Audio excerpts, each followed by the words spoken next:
তার এই স্বল্পায়ু জীবন এবং তার যে সাহিত্যকর্ম, তার প্রকাশনা শুরু হয় তার মৃত্যুর পর। কিন্তু তারপর তিনি তার সময়ই তিনি বাংলা সাহিত্যের দিকপালনের পাশাপাশি যেমন নিজের স্থান করে নিয়েছিলেন, তেমনি এই পরবর্তী দশকের পর দশক জুড়ে তিনি বাঙালি চিত্তে যেমন অক্ষর হয়ে আছেন, তেমনি বাংলাদেশের মুক্তি আন্দোলনের সঙ্গে তিনি ওতপ্রোতভাবে জড়িয়ে রয়েছেন। আর এই সংযোগটি একটা স্ফুরণ লাভ করেছিল বিগত শতাব্দীর 60-এর দশকে, বিশেষ করে দ্বিতীয়ার্ধে, যখন এদেশের মানুষ মুক্তির লক্ষ্য নিয়ে, স্বপ্ন নিয়ে একটা চাঞ্চল্য তাদের মধ্যে সৃষ্টি হয়েছিল। রাজনৈতিকভাবে নানা বাধা পীড়ন উপেক্ষা করে আন্দোলন দানা বেঁধে উঠছিল, এবং সেই জাতীয় প্রয়াসে শিল্প, সাহিত্য, সংস্কৃতির যে ভূমিকা, সেখানে সুকান্ত ভট্টাচার্য খুব বড়ভাবে জায়গা করে নিচ্ছিলেন। এবারে শ্রোতা বৃদ্ধি সংসদের পরিবেশনা অগ্রণী 18 সেটি দেখব।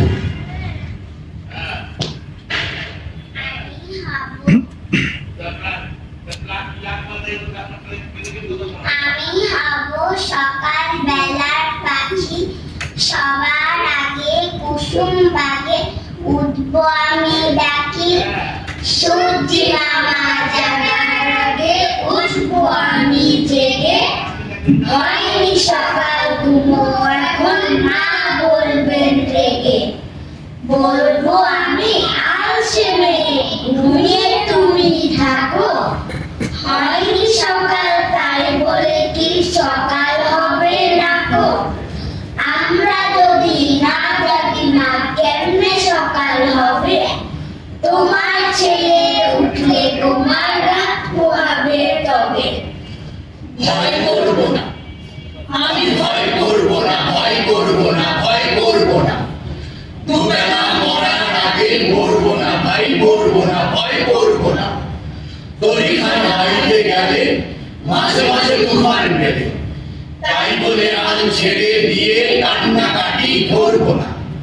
বিপদ যদি এসে পড়ে ঘরে করে সরব না, ভয় করব না। আমি ভয় করব না, ভয় করব না, ভয় করব না।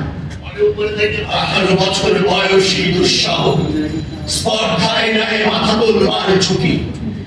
18 বছর বয়সেই অহরহ বিরাট দুঃসাহসেরা দেয় যে হুকি।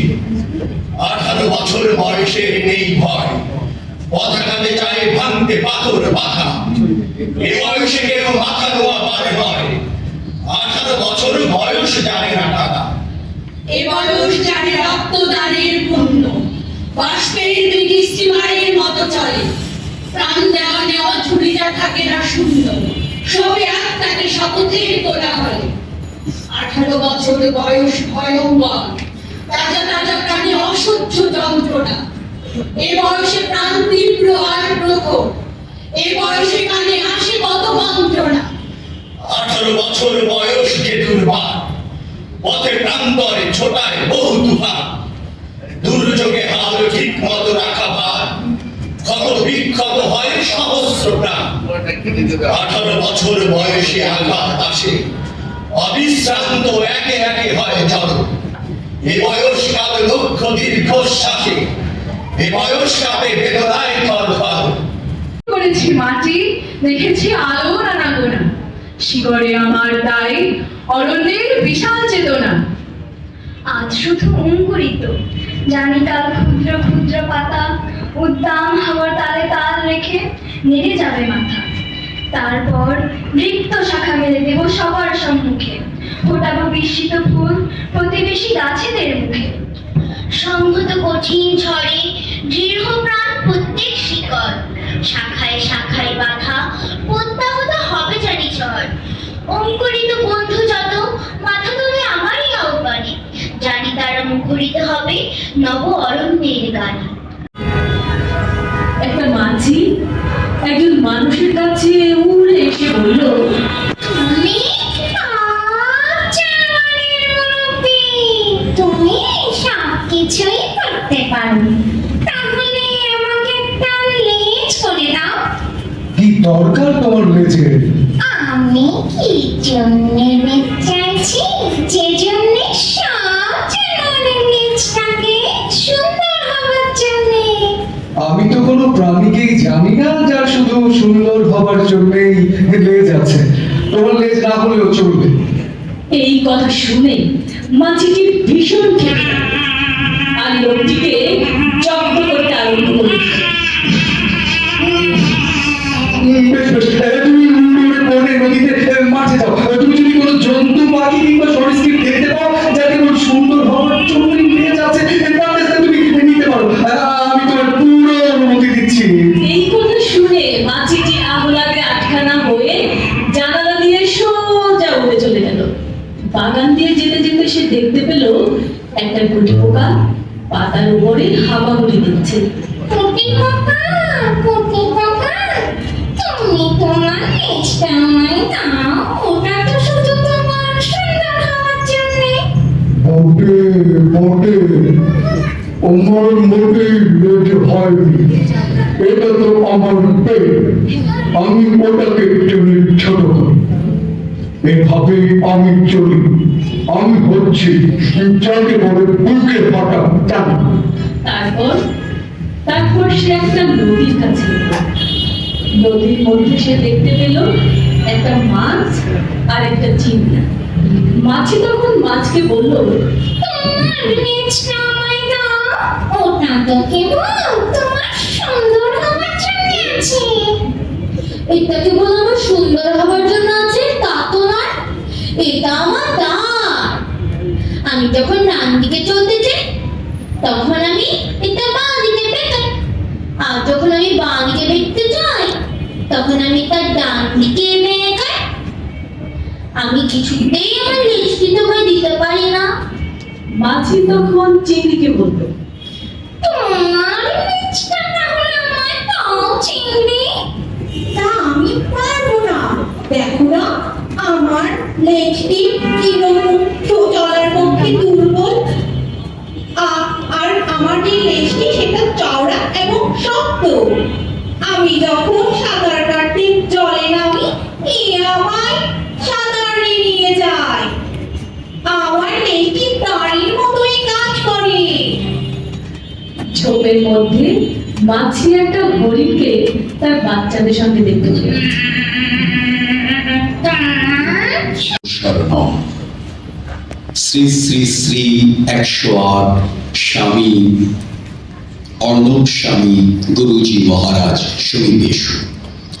শত শত সেলাম পূর্বক নিবেদন, পরমারাধ্য বাবাজি, আপনার আকস্মিক অধঃপতনে আমি বড়ই মর্মাহত হইলাম। ইতোমধ্যে শ্রবণ করিয়াছিলাম আপনি সন্ন্যাস অবলম্বন করিয়াছেন। তখনও মানসপটে এই চিন্তায় সমুপতিত হইয়াছিল যে ইহা সাময়িক মত্ততা মাত্র, কিন্তু অধুনা উপলব্ধি করিতেছি আমার ভ্রম হইয়াছিল। এমতাবস্থায় ইহাই অনুমিত হইতেছে যে কাহারও সুমন্ত্রণায় আপনি এই পথ করতে হইয়াছেন। অতএব আমার জিজ্ঞাসা এই যে বৃদ্ধ পিতা এবং অসুস্থা মাতার প্রতি ঐহিক কর্তব্য সকল পদাঘাতে দূরীভূত করিয়া কোন নীতিশাস্ত্রানুযায়ী পারলৌকিক চরমোন্নতি সাধনের নিমিত্ত আপনি এক মোহমার্গ সাধনা করিতেছেন।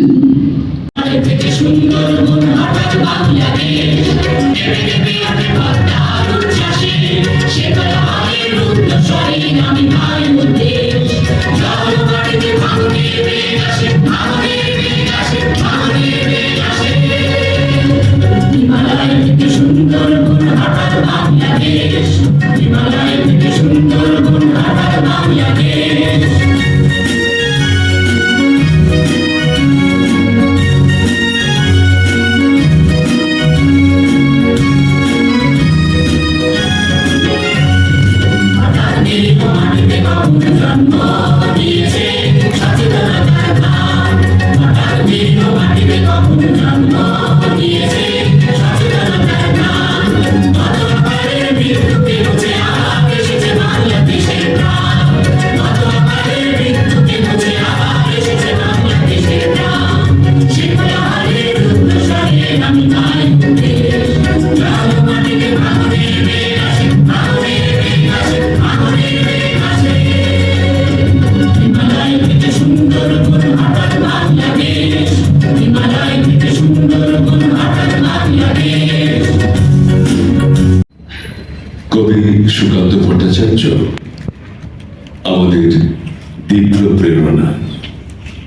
প্রতিবাদে সোচ্চার হতে, জীবনের কঠিন বাস্তবতাকে উপলব্ধি করতে আজও কবি সুকান্ত ভট্টাচার্য আমরা অনুশীলন করি। কবির প্রতি আমাদের অশেষ শ্রদ্ধা ও ভালোবাসা। নিবেদন করছি রাখাল ছেলে। সূর্য যখন লাল টুকটুকে হয়ে দেখা দেয় ভোরবেলায়, রাখাল ছেলে তখন গরু নিয়ে যায় মাঠে।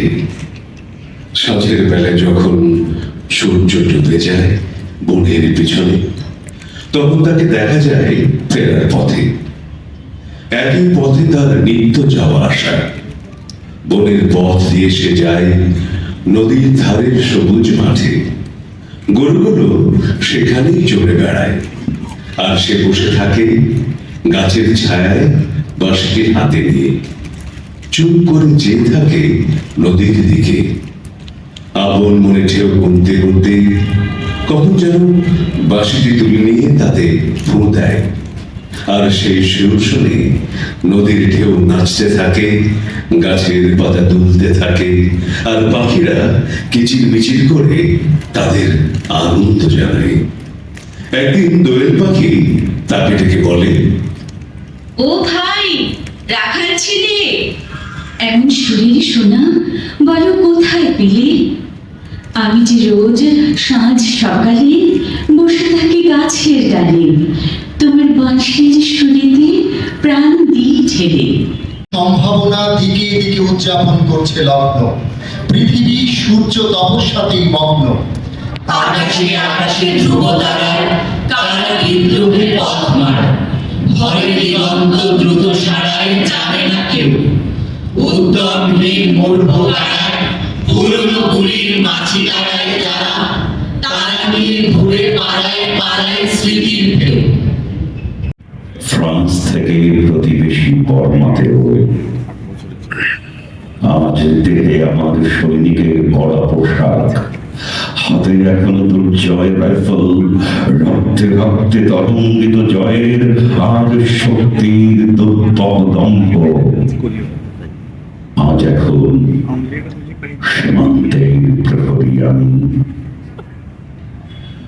বেঁধেছে বাসা পথের দুপাশে, প্রত্যহ বিষাক্ত বায়ু ইতস্তত ব্যর্থ দীর্ঘশ্বাসে। পরন্ত এদেশে আজ হিংস্র শত্রু আক্রমণ করে, বিপুল মৃত্যুর স্রোত টান দেয় প্রাণীর শিকড়ে। নিয়ত অন্যায় হানে বিদেশি শাসন, ক্ষীণায় গোষ্ঠীতে নেই ধ্বংসগর্ভ সংকটের আসন। সহসা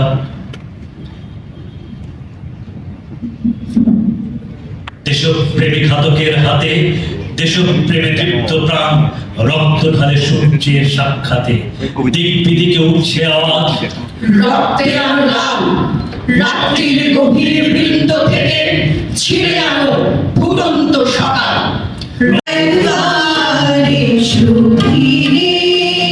শুধু একবার চোখ মেলো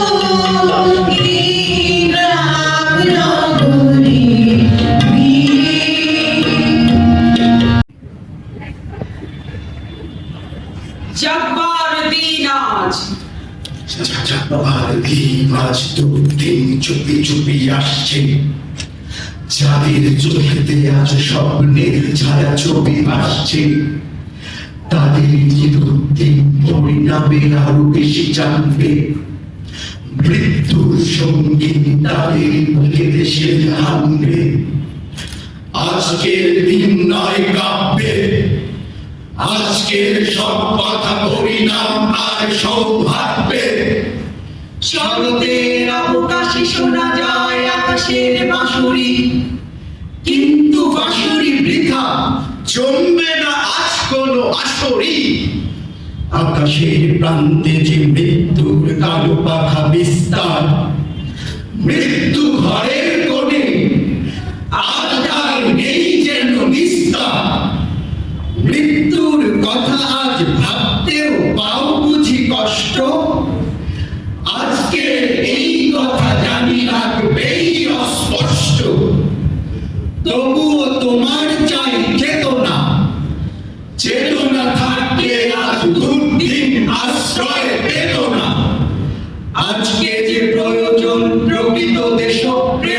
মার্জন। তাই এসো চেয়ে দেখি পৃথিবী কোনখানে ভাঙে আর কোনখানে গড়ে তার ভিত্তি, কোনখানে লাঞ্ছিত মানুষের প্রিয় ব্যক্তিত্ব, কোনখানে দানবের মরণ যজ্ঞ চলে নিত্য। বন করো দৈত্যের অঙ্গে হানব বজ্রাঘাত, মিলব সবাই একসঙ্গে। সংগ্রাম শুরু করো মুক্তি, দিন নেই তর্ক যুক্তি। সংগ্রাম শুরু করো মুক্তি, দিন নেই তর্ক যুক্তি। সংগ্রাম শুরু করো মুক্তি, দিন নেই তর্ক যুক্তি। আজকে শপথ করো সকলে, বাঁচাবো আমার দেশ, যাবে না তার শত্রুর দখলে। দৃঢ় সত্যের দিতে হবে খাঁটি দাম। হে স্বদেশ, হে সেই কথা জানলাম, জানি না তো কেউ পৃথিবী উঠছে কেঁপে। ধরেছে মিথ্যা সত্যের টুটি চেপে। কখনো কেউ কি ভূমিকম্পের আগে হাতে শ্বাস নেয়? হঠাৎ সবাই জাগে, যারা এত মিথ্যার দায় ভাগী, আজকে তাদের ঘৃণার কামান দাবি। ইতিহাস জানি নীরব সাক্ষী তুমি, আমরা চেয়েছি স্বদেশ স্বদেশ ভূমি। অনেকে বিরু কানে দেয় হাত চাপা, তাতেই কি হয় আসল নকল মাপা। কুয়াশা কাটছে কাটবে আজ কি কাল, ধুয়ে ধুয়ে যাবে কুৎসার জঞ্জাল। ততদিনে প্রাণ দেব শত্রুর হাতে, মুক্তির ফুল ফুলবে সে সংঘাতে। বেড়ে উঠল কি সময়ের ঘড়ি, এসো তবে আজ বিদ্রোহ করি। আমরা সবাই যে যার প্রহরী, উঠুক ডাক, উঠুক তুফান মাটিতে পাহাড়ে, জ্বলুক আগুন গরিবের হাড়ে। পরিমরা ঘাত পৌঁছক দ্বারে, ভীরুরা ভাত মানব না বাধা, মানব না ক্ষতি। চোখে যুদ্ধের দৃঢ় সম্মতি, রুখবে কে আর এ অগ্রগতি। স্বার্থবাদ রুলিয়ে দেবে না গো, দেবে না অন্য। এ লড়াইয়ে তুমি নও প্রসন্ন, চোখ রাঙানিলে করি না গণ্য। ধারি না ধার, খ্যাতির মুখেতে পদাঘাত করি, গড়ি আমরা যে বিদ্রোহ করি। ছিড়ি দুহাতের শৃঙ্খল তরি, মৃত্যুপণ দিক থেকে দিকে বিদ্রোহ করে। বসে থাকবার বেলা নেই মোটে, রক্তে রক্তে লাল হয়ে ওঠে পূর্বকোণ। ছিড়ি গোলামীর দলিলকে ছিড়ি, বেপরোয়াদের দলে গিয়ে ফিরি। খুঁজি কোনখানে স্বর্গের সিঁড়ি, কোথায় প্রাণ দেখবো পরে আজও আছে কারা। খসাবো আঘাতে আকাশের তারা, সারা দুনিয়াকে দেব শেষ নাড়া। ছড়াবো ধান জানি, রক্তের পেছনে রাখবে সুখের বান। শতবর্ষে পা রাখার এই আয়োজনে আপনারা যারা উপস্থিত ছিলেন তাদের সকলের প্রতি কৃতজ্ঞতা ও ভালোবাসা জানাই। সতীর্থ আবৃত্তি সংঘ আগামী সবগুলো আয়োজনে আপনাদেরকে পাশে চায়, সাথে চায়। এই আয়োজনে বিভিন্ন দায়িত্ব পালনে যারা সক্রিয় ছিলেন, দায়িত্ব পালন করেছেন, তারা হলেন আবৃত্তি শিল্পী সিদ্দিকুর রহমান পারভেজ, লুৎফা বিনতে রাব্বানী, শিখা সেনগুপ্তা, শিফাত সালাম এবং সামিয়া চৌধুরী। এদেরকে সবার পক্ষ থেকে আমরা ধন্যবাদ জানাই এবং আগামী আয়োজনগুলিতেও আমরা এভাবে সকলকে পাশে পাবো। জয় হোক আবৃত্তি, জয় হোক মানুষের। সবাই ভালো থাকবেন, সুন্দর থাকবেন, শুভরাত্রি।